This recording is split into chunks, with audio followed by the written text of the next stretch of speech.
오늘 우리가 함께 읽어본 사사기 본문은요, 마지막 사사로 나오는 삼손에 대한 내용의 배경이 되는 본문입니다.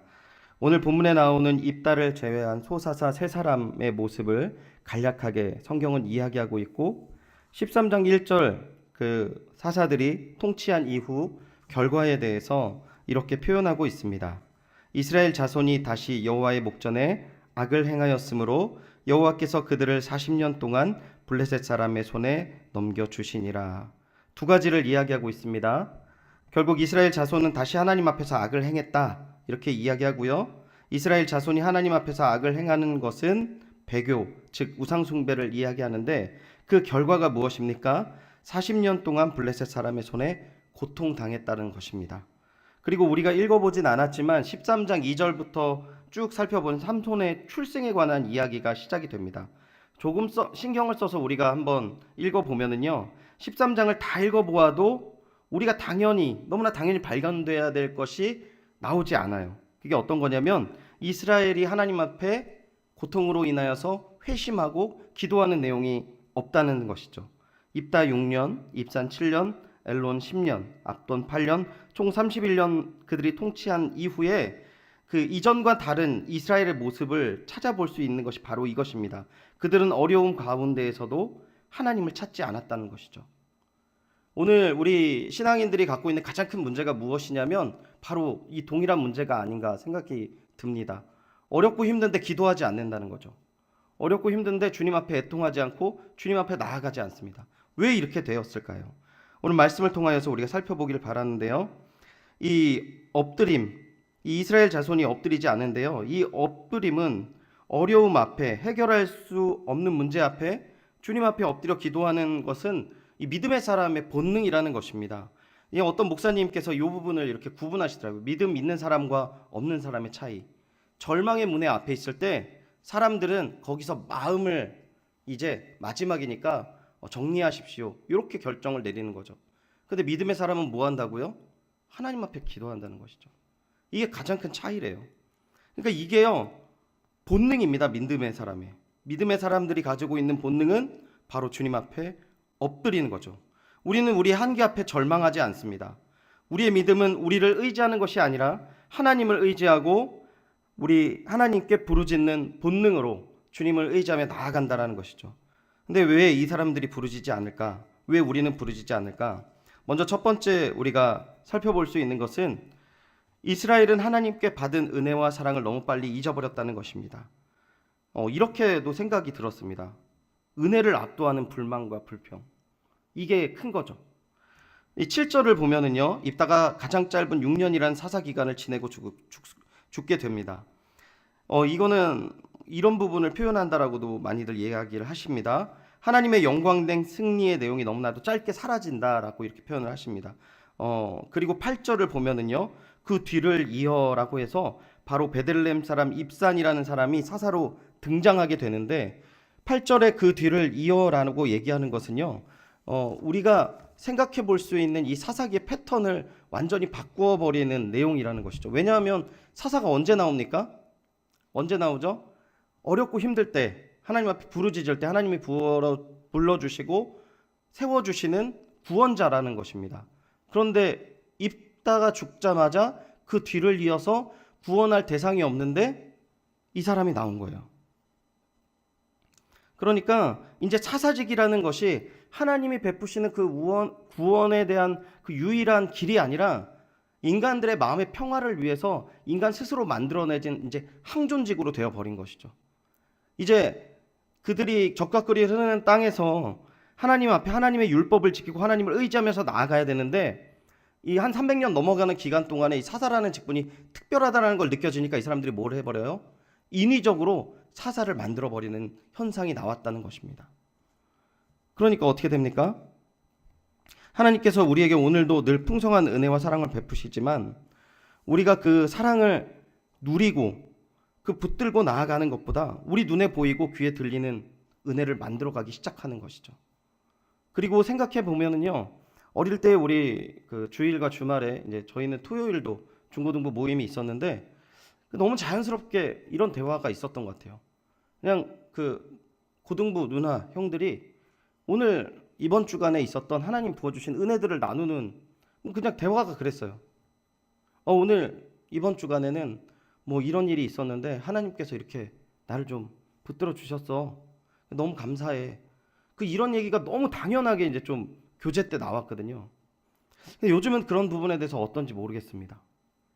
요즘 우리 나누는 대화의 중심이 어떤 건지 모르겠어요. 분명한 것은, 우리가 부인할 수 없는 것은 매일 매순간 하나님께서 우리에게 은혜와 사랑을 베푸시는데 우리의 나눔이 그 은혜가 주가 되는 것인지 불평과 불만이 주가 되는지 한번 생각해 보시기 바랍니다. 그리고 우리는 이 은혜를 잊을 수가 없는 것은 하나님께서 우리에게 잊지 말아야 될 은혜를 베푸셨기 때문에 우리는 이 은혜를 우리가 늘상 가지고 있어야 되거든요. 디모데전서 1장 12절 13절을 보면은요, 우리 같이 한번 읽어보도록 하겠습니다. 시작. 나를 능하게 하신 그리스도 예수, 나를 충성되이 여겨 내게 직분을 맡기심이니 내가 전에는 비방자요 박해자요 폭행자였으나 도리어 긍휼을 입은 것은 내가 믿지 아니할 때에 알지 못하고 행하였음이라. 바울이 고백하는 내용인데요, 그가 이제 사사로서, 이방인의 사도로서 그 사역을 마무리하면서 마음속에 늘 기억하고 힘을 주었던 내용이 뭐냐라는 걸 여기서 이야기를 하는데, 뭡니까? 하나님께서 나를 구원해 주시고 나 정말 핍박자고 정말 못된 놈인데 사명을 주셨다는 거죠. 이게 나를 여기까지 달려오게 했다라는 겁니다.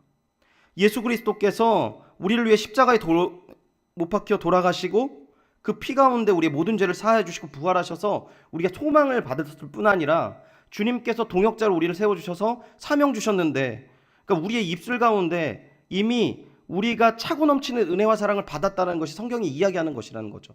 근데 우리는 그 은혜와 사랑보다는 우리 지금 순간순간에 우리가 주가 되어서 느껴지는 수많은 불평과 불만이 그 모든 은혜와 사랑을 압도되어서 나아가고 있다는 것이죠. 만약에 기쁨과 우리가 만약에 이 하나님의 은혜와 사랑들에 대해서 누리지 못한다면 그렇게 되는 것입니다. 보이지 않지만 우리가 늘 누리고 받고 있는 주의 은혜 가운데 기쁨으로 주의 일을 감당하시는 주님의 귀한 동역자가 되시길 축원드립니다. 우리 두 번째, 왜 하나님께 부르짖지 않을까 생각해 보면은요, 이스라엘 지도자들이 개인의 그 지위가 높고 귀하게 되는 것을 위하여 살았기 때문입니다. 이 지위가 높고 귀하게 되었다라는 표현을요, 어렵게 표현하면 영달이라는 표현을 쓰더라고요. 그러니까 개인의 영달을 위해서 살았다는 그 부분입니다. 8절을 보면은 베들레헴 입산이 이스라엘의 사사가 되었다라고 합니다. 9절부터 입산의 통치의 모습을 보이는데, 먼저 아들 30, 딸 30을 두었고 그 딸들은 밖에 시집을 보냈고 아들들을 위하여서 밖에서 여자 30명을 데리고 왔다라고 이야기하는데요. 그의 통치를 모두 이 짧은 구절을 통해서 다 알 수는 없지만 두 가지를 우리가 찾아볼 수 있는 것은, 먼저 그가 왕 같은 삶을 살았다라는 것을 볼 수 있습니다. 예를 들어서 이 지금 본문에서 이야기하는 것, 어떤 부분을 이야기합니까? 아들 30과 딸 30을 두었다. 그럼 이 부분은 그 많은 또한 처첩을 두었다라는 것이죠. 그러니까 지금 이 입산이라는 사사가 좀 이렇게 왕이 누리는 권세와 권력을 누리고 있었다라는 것을 볼 수 있습니다. 두 번째는 이제 세 번째 주제에서 살펴보겠지만, 그들이 하나님이 원하시는 방법으로 통치하지 않았다라는 것이죠. 계속해서 본문을 보면은요, 11절 보면은 엘론이 사산의 직분을 감당하였다라고만 나와 있고 내용이 없어요. 이거는 그 입산의 통치 방식과 동일한 모습을 표현한다라고 합니다. 그리고 엘론 또한 사사의 직분을 이 왕처럼 감당했다는 것을 볼 수 있죠. 13절에 보면 압돈이 나오는데 14절에 어떤 내용이 나오냐면 아들 40명, 손자 30명, 이미 많은 자식들을 두었습니다. 그리고 특별히 여기 특별한 동물이 나오는데 나귀 70을 주어서 통치하게 하였다라고 하는데, 이 나귀라는 동물을 타고 다니는 것은 왕을 의미합니다. 그러니까 왕족인 거죠, 이 사람들이. 그러니까 이 사사의 직분이 정착되어지는 특징 중에 하나가 기드온 사사 이후에 점점 왕과 같은 그 권세와 권력을 누리는 자리가 되어버리는 것이죠. 그런데 우리가 한 가지 기억해야 될 것은 신명기 17장 14절에서 17절을 보면은, 우리 화면을 보시면 되겠습니다. 내가 내 하나님 여호와께서 내게 주시는 땅에 이르러 그 땅을 차지하고 거주할 때에 만일 우리도 우리 주위의 모든 민족들 같이 우리 위에 왕을 세워야겠다는 생각이 나거든. 15절 반드시 내 하나님 여호와께서 택하신 자를 내 위에 왕으로 세울 것이며 내 위에 왕을 세우려면 내 형제 중에서 한 사람을 할 것이요 내 형제 아닌 타국인을 내 위에 세우지 말 것이며 그는 병마를 많이 두지 말 것이요 병마를 많이 얻으려고 그 백성을 애굽으로 돌아가게 하지 말 것이니 이는 여호와께서 너희에게 이르시기를 너희가 이후에는 그 길로 다시 돌아가지 말 것이라 하셨음이며 17절을 같이 한번 읽어보겠습니다. 시작. 그에게 아내를 많이 두어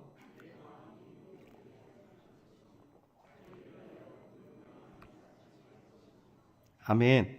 지금 신명기 17장의 14절에서 17절까지 내용은 뭘 이야기하고 있습니까? 하나님이 원하시는 방법대로 살아가야 된다는 걸 이야기하고 있어요. 자기를 위한 삶이 아니라 하나님이 원하시는 그 삶을 모범되이 행하는 지도자상을 보여주고 있는 것이죠.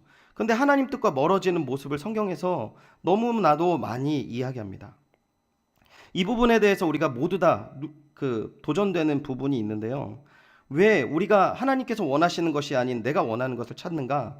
창세기 3장 6절에 보면 뱀의 유혹을 받은 하와가 선악과를 보고 이렇게 표현합니다.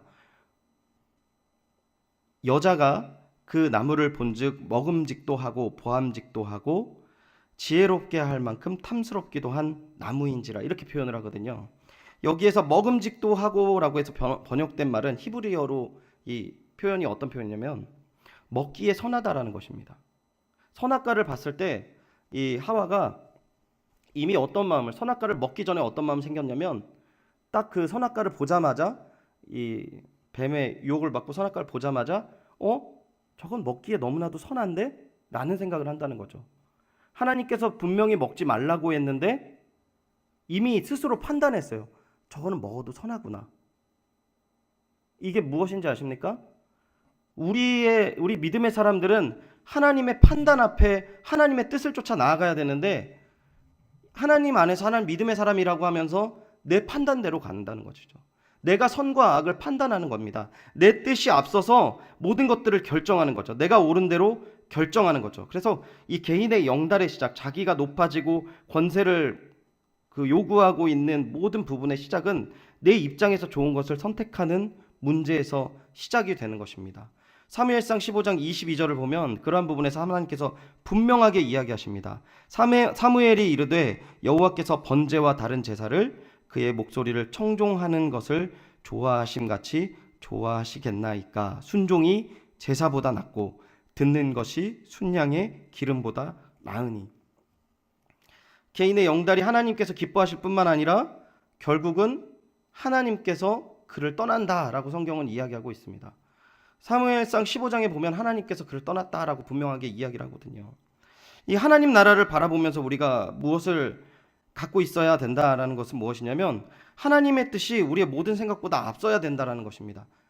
문제는 뭐냐면 이걸 다 알고 있다는 거예요. 다 알고 있어요. 뭡니까? 안 한다는 겁니다. 문제는 우리가 몰라서 죄를 짓는 게 아니라는 거예요.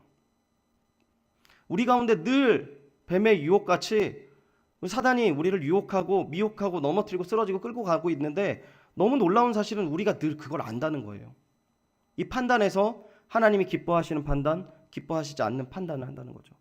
그런데 기뻐하시지 않는 판단을 하면 어떻게 된다는 것이죠? 점점 하나님과의 관계가 멀어진다는 것입니다.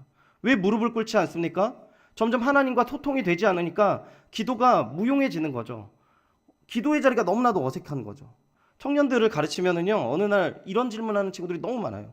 목사님, 저희 이 자리 나왔는데 너무 어색해요. 기도의 자리가 너무 어색해요. 그렇죠. 한두 주 당연하게 빠집니다. 그리고 이제 좀 뭔가 이렇게 캥기는 게 있고 자기 스스로는 뭐 그런 마음이 있어 잠깐 나와봤는데 역시나 답답하고 역시나 기도가 안 되고 역시나 어려운 것이죠. 근데 이미 우리의 삶이 어떻습니까? 하나님이 원하시는 삶이 아니에요. 그렇게 살아가면서 어느 날 왔는데 짠 하고 모든 것들을 다 바꿔주시는 하나님을 기대하십니까? 기도가 안 된다고 하나님의 은혜가 없다고 생각하십니까? 절대 아니라는 것이죠. 지금부터 어렵지만 하나님의 뜻을 쫓아 하나님과 깊은 관계를 맺는 귀한 은혜와 사랑이 우리 가운데 가득하기를 축원드립니다. 우리가 더욱더 하나님의 뜻을 쫓는 것이 너무나도 중요한 시대입니다. 마지막으로 믿음의 본능을 잃어버린 이스라엘의 문제가 무엇입니까? 십자가의 길을 포기했기 때문입니다. 본문 9절을 함께 읽어보도록 하겠습니다. 본문 9절입니다. 시작. 그가 아들 30명과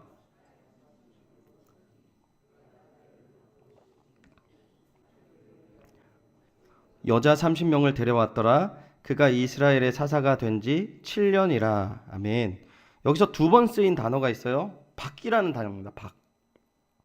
밖으로 보냈고 딸들은 아들들을 위해서 밖에서 여자를 데리고 왔다. 이 밖이라는 단어를 쓰는데 이 밖이라는 표현은 그냥 이방인을 뜻하는 것이죠.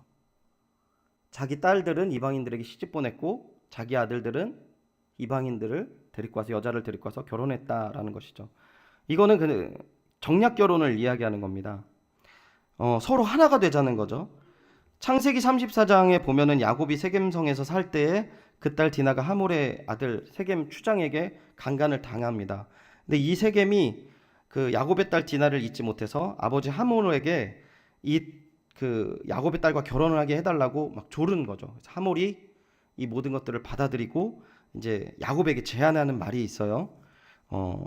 창세기 34장 8절에서 10절 말씀 우리 화면을 보고 같이 한번 읽어보도록 하겠습니다.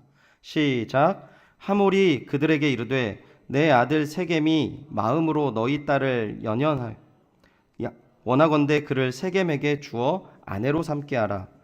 너희가 우리와 통혼하여 너희 딸을 우리에게 주며 우리 딸을 너희가 데려가고 너희가 우리와 함께 거주하되 땅이 너희 앞에 있으니 여기 머물러 매매하며 여기에 기업을 얻으라 하고. 아멘. 이미 어떤 내용인지 이해가 되시는 분들이 있겠지만 이 본문을 정말 우리가 이해하기 쉽게 이 유진 피터슨이라는 사람이 이 메시지라는 성경을 이렇게 번역하면서 쓴 표현이 있습니다. 화면을 준비했었는데 한 번 더 같이 읽도록 하겠습니다. 시작. 하몰이 야곱과 그의 아들들에게 말했다. 내 아들 세겜이 당신 딸에게 빠져 있습니다. 그러니 따님을 내 아들의 아내로 주십시오. 우리 서로 사돈 관계를 맺읍시다. 여러분의 딸을 우리에게 주면 우리도 우리의 딸을 여러분에게 주겠습니다. 우리 서로 어울려 한 가족처럼 지냅시다. 우리 가운데 자리 잡고 편히 지내십시오. 우리와 함께 살면서 번성하기 바랍니다. 무슨 의미인지 이제 아시겠죠? 이방인과 결혼을 한다는 것. 사사기 2장 2절에 보면 여호와의 사자가 이스라엘 범죄를 지적하는데 이렇게 표현합니다. 너희는 이 땅의 주민과 언약을 맺지 말며 그들의 제단들을 헐라하였거늘 너희가 내 목소리를 듣지 아니하였으니 어찌 그리하였느냐. 이게 제가 십자가의 길을 포기했다라고 표현을 하는데요. 이게 이방인과 결혼을 해서 정략 결혼을 맺으면 그 당시 평화를 지킬 수는 있습니다. 근데 뭐가 무너지는 거죠? 이방인이 되어버리는 겁니다. 이방인과 결혼하면 이방인이 되어버리는 거예요. 유대인이 아니라 이방인이 되어버리는 거죠. 하나님의 사람이 이제 하나님을 전혀 하나님 사람이 아닌 것과 마찬가지로 되는 것입니다. 너무나 우리가 이 부분에서 좀 고민을 해야 될 건 뭐냐면요. 우리에게 이 유혹과 거짓이 계속 몰려오는데 어떻게 되냐면 그래도 이 길로 인해서 너희들에게 평화를 줄 수 있잖아. 이렇게 이야기를 하는 겁니다. 그냥 전쟁 없이 싸우지 않고 피 흘리지 않고 우리가 평화롭게 살면 너무 좋잖아.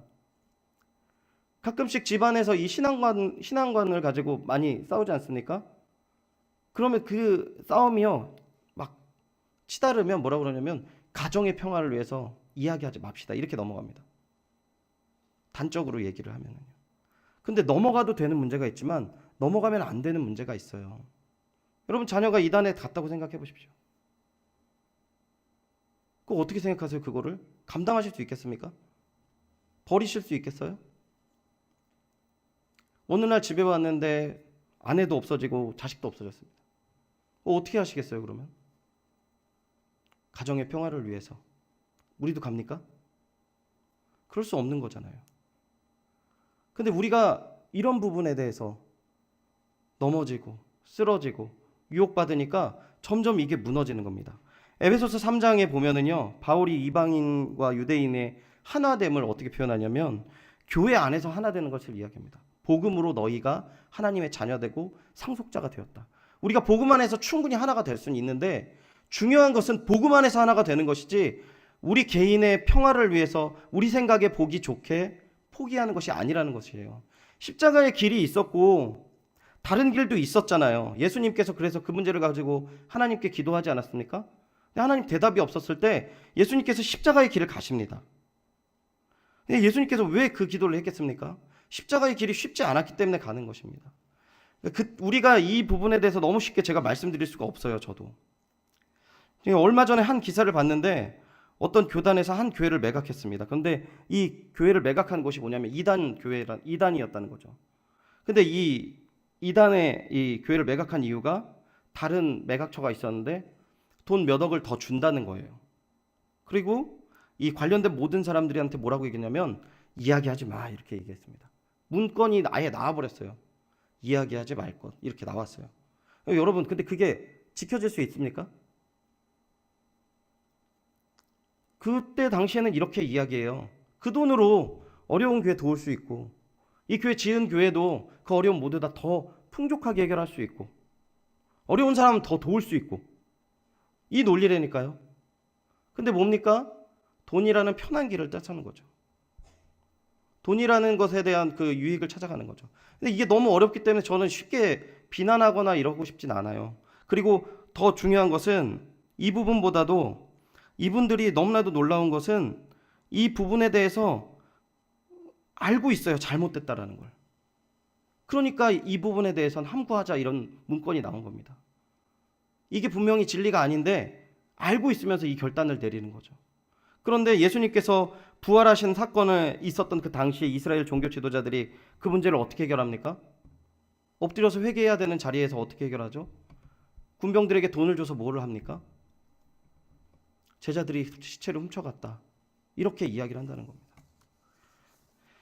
비슷한 이야기인데요. 계속해서 우리가 어떤 부분에서 결정을 내리냐면 그냥 하나님과 관계없는 결정을 내립니다. 그리고 그 길은 십자가의 길이 아니는 것을 우리가 명확하게 깨달아야 됩니다. 우리 너무나도 당연하게 하나님 백성이다, 믿음의 사람이다, 어떻게 그 모습을 지켜나갈 수 있는가 뭐 이렇게 이야기를 하면 그냥 우리가 아멘하고 그냥 우리 머릿속에 나 잘 알고 있어 이렇게 하면 끝난다는 게 아니에요. 철저하게 피 흘리면서 싸워야 된다는 사실입니다. 우리는 거룩한 주님의 백성의 모습을 지켜야 하는 것이죠. 머릿속으로만 아는 것이 아니라 우리 삶 속에서 지켜나가는 겁니다. 이 공부 잘하는 사람이 공부를 막 하는 방법을 가르쳐주는 사람들이 요즘에 굉장히 많더라고요. 그분들이 공부 잘하는 방법 중에 뭐라고 하냐면 몸에 배야 돼라고 얘기합니다. 그래서 뭐 100일 방법, 습관을 들이는 100일 방법 뭐 이런 책들이 엄청나게 나왔습니다. 뭐 우리의 의지가 우리의 습관이 거룩하게 하는 거 절대 아니라고 생각합니다. 하지만 우리는 하나님을 의지하고 주님의 말씀을 목숨을 다해 지켜야 된다는 사람이라는 것이죠. 또한 그렇게 하기 위해서 기도와 말씀 위에는 다른 이유가 없습니다. 말씀을 맺겠습니다. 이스라엘 자손이 하나님께 부르짖지 않는데 왜 부르짖지 않습니까? 하나님의 은혜를 잊어버립니다. 십자가의 은혜가 더 이상 감동이 없는 거죠. 우리에게 소명 주신 은혜가 전혀 감동이 없는 것입니다. 두 번째, 하나님의 유익보다는 내 자신의 유익을 추구하는 삶을 살아갑니다. 마지막 세 번째, 십자가의 길을 포기하고 자신이 원하는 길을 가게 되는 것이죠. 오늘 이 자리에 주님 앞에 기도하러 나온 자료임을 모두 다 아실 겁니다. 오늘 주님 앞에 엎드림으로 주의 말씀을 철저하게 지키고 온전한 주님의 백성이 되게 하여 주시옵소서. 그리고 그 기도로 말미암아 우리가 더욱더 거룩한 백성이 되는 첫걸음을 띄게 되는 귀한 자리, 귀한 주님의 자녀가 되시기를 축원드립니다.